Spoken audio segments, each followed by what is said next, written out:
Ever wonder why most beginner videos look, well, like beginner videos?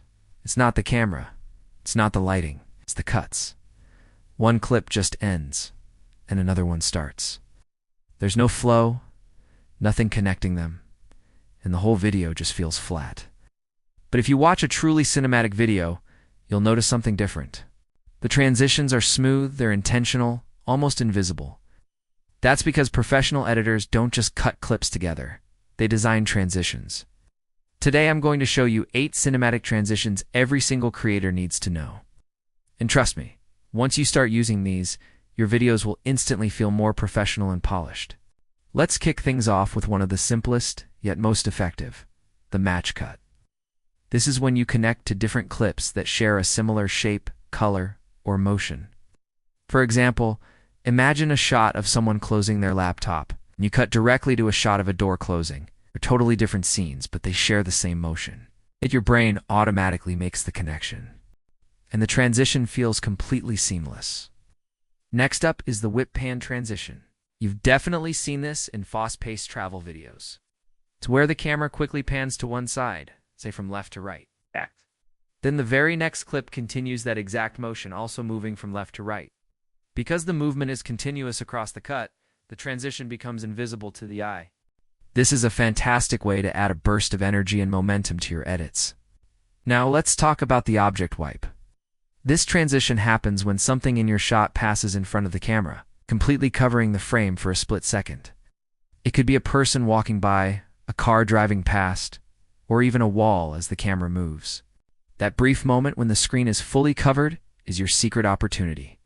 You make the cut right there. Your viewer's brain is so focused on the moving object that it never even registers the cut. It's a super clever way to hide your transitions in plain sight. Another powerful technique is the zoom transition. It's exactly what it sounds like. You zoom into a specific detail in one shot, and then the next shot starts already zoomed in on a different subject. This creates a really strong, natural connection between your scenes. Think of it like a visual funnel, guiding the viewer's eye from a wide shot to a close-up. It's great for adding cinematic intensity and focusing attention. Then we have the sound bridge, which is one of my personal favorites.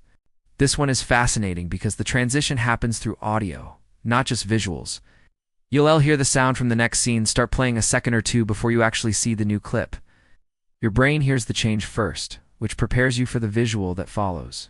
Filmmakers use this technique constantly. It's subtle, it's elegant, and it feels incredibly professional. Okay, this next one is a cornerstone of filmmaking, the cut on action. This is probably the most important transition you can learn. Imagine a shot of someone opening a door. Instead of cutting before they touch the handle or after the door is fully open, cut right in the middle of the action as their hand is turning the knob. Your brain is so engaged in following the movement that the cut becomes completely invisible. This is the secret to why action scenes in movies feel so fluid and seamless. Now for a more creative technique, the mask transition. This is where one object in the frame literally reveals the next scene. For example, a character walks past a pillar, and as the pillar moves across the screen, the scene behind it transforms into a completely different location. It can look complex and requires a bit of planning, but it's an incredibly powerful tool for visual storytelling. Finally, there's the speed ramp transition, a staple in modern travel videos and cinematic edits. You take a clip, speed it up, and then slow it back down to normal speed, right before you cut. This change in speed creates a surge of momentum.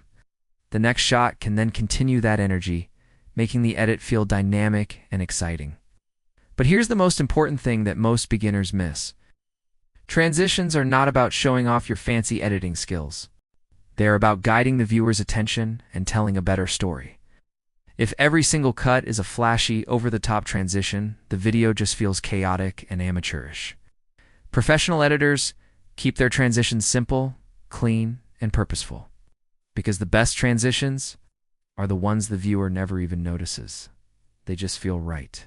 Don't practicing these techniques, and I promise, your edits will instantly feel more cinematic and engaging. Thanks for watching, and don't forget to subscribe for more tips.